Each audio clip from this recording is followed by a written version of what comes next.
Town police ಠಾಣೆಗೆ ಹಾಜರಾಗಿ ಒಂದು ದೂರನ್ನು ನೀಡಿರುತ್ತಾರೆ. ಇವರು ಕೆಎಸ್ಆರ್ಟಿಸಿ ಚಾಲಕರಾಗಿರ್ತಾರೆ. ಕೆಎಸ್ಆರ್ಟಿಸಿ ಶೌಚಾಲಯ ಪಕ್ಕ, ಕೆಎಸ್ಆರ್ಟಿಸಿ ಬಸ್ ಸ್ಟ್ಯಾಂಡ್ ಶೌಚಾಲಯ ಪಕ್ಕದಲ್ಲಿ ಇವರು ಒಂದು ಬೈಕ್ ನಿಲ್ಲಿಸಿ ಅವರು ಕೆಲಸಕ್ಕೆ ಹೋಗಿ ಸಂಜೆ ಬಂದು ನೋಡಿದಾಗ ಆ ಬೈಕ್ ಕಳ್ಳತನ ಆಗಿರೋದು ಕಂಡು ಬಂದಿರುತ್ತೆ. ಇದರ ಸಂಬಂಧವಾಗಿ ಅವರು ದೂರು ನೀಡಿದ್ದು, ಇದು ಮೊಕದ್ದಮೆ ಸಂಖ್ಯೆ 7/26 ಕಲಂ 303 ಸಬ್ ಕ್ಲಾಸ್ 2 BNS ನಲ್ಲಿ ಪ್ರಕರಣವನ್ನು ದಾಖಲು ಮಾಡಿಕೊಂಡು ಒಂದು ತನಿಖಾ ತಂಡವನ್ನು ರಚಿಸಲಾಗಿತ್ತು. ಅಡಿಷನಲ್ ಎಸ್ಪಿ ರವರಾದ ತಿಮ್ಮಯ್ಯ ಗಂಗಾಧರ್ ಸ್ವಾಮಿ ಹಾಗೂ ಡಿಎಸ್ಪಿ ಯಶವಂತ್ ಕುಮಾರ್ ಹಾಗೂ ಹಲಗೂರು ವೃತ್ತ ನಿರೀಕ್ಷಕರಾದ ಶ್ರೀಧರ್ ರವರನ್ನು ಒಳಗೊಂಡಂತೆ ತನಿಖಾ ತಂಡವನ್ನು ರಚಿಸಿದ್ದು, PSI ಶಿವಲಿಂಗ ದಳವಾಯಿ ಮತ್ತು ಅಪರಾಧ ಪತ್ತೆ ದಳದ ಸಿಬ್ಬಂದಿಯರಾದ ಮಾದೇಶ್ ಮತ್ತು ವಿಕಾಸ್ ರವರು 3 ಜನ ಅಲ್ಲೇ ಬಸ್ ಸ್ಟ್ಯಾಂಡ್ ಅಲ್ಲಿ ನಿಂತು ವಾಚ್ ಮಾಡಿದಾಗ 3 ಜನ ಅಪರಿಚಿತರು ಬರ್ತಾರೆ. ಅದರಲ್ಲಿ ಒಬ್ಬ ಬೈಕ್ ಮೇಲೆ ಕೂತಿರ್ತಾನೆ, ಇನ್ನ ಇಬ್ರು ಇಳಿದು ಬೇರೆ ಬೈಕ್ ನಲ್ಲಿ ಹತ್ತು ಅವರು ಲಾಕ್ ಓಪನ್ ಮಾಡ್ಲಿಕ್ಕೆ ಪ್ರಯತ್ನ ಪಡ್ತಾ ಇರ್ತಾರೆ. ಅವಾಗ ವಿಚಾರ ಮಾಡಲಾಗಿ ಅವರು ತಬ್ಬಿಬ್ಬಾಗ್ತಾರೆ.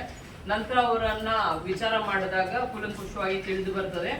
ಅವರ ಹೆಸರು, ಒಬ್ಬನ ಹೆಸರು ಕಾರ್ತಿಕ್, ಕಾಮನಕೆರೆ, ಮೈಸೂರು ತಾಲೂಕವರು, ಇನ್ನೊಬ್ಬರು ಸಾಗರ್, ಬಾಣಸಮುದ್ರ ಗ್ರಾಮ, ಮಳವಳ್ಳಿಯವರು, ಮತ್ತು ಇನ್ನೊಬ್ಬ ಪ್ರಜ್ವಲ್, ಮಳವಳ್ಳಿ ಟೌನ್ ರವರು. ಇವರು ಸುಮಾರು 1.5 ವರ್ಷದ ಹಿಂದೆ ಎಲ್ಲರೂ ಬಾರ್ನಲ್ಲಿ ಕೆಲಸ ಮಾಡ್ಕೊಂಡಿರ್ತಾರೆ. ತದನಂತರ ಈ ಕೆಲಸನ ಬಿಟ್ಟು ಕಳ್ಳತನ ಮಾಡ್ತಾ ಇರ್ತಾರೆ. ಒಟ್ಟಾರೆಯಾಗಿ 19 ಬೈಕ್ಗಳನ್ನು ವಶಪಡಿಸಿಕೊಳ್ಳಲಾಗಿದೆ. ಮೈಸೂರು ಜಿಲ್ಲೆಗೆ ಸೇರಿದ 10 ಬೈಕ್ಗಳು, ಮೈಸೂರು ಸಿಟಿಗೆ ಸೇರಿದ 1 ಬೈಕು, ಚಾಮರಾಜನಗರ ಡಿಸ್ಟಿಕ್ ಸೇರಿದ 4, ಮಂಡ್ಯ ಡಿಸ್ಟಿಕ್ ಸೇರಿದ 4 ಬೈಕ್ಗಳನ್ನ ವಶಪಡಿಸಿಕೊಳ್ಳಲಾಗಿದೆ.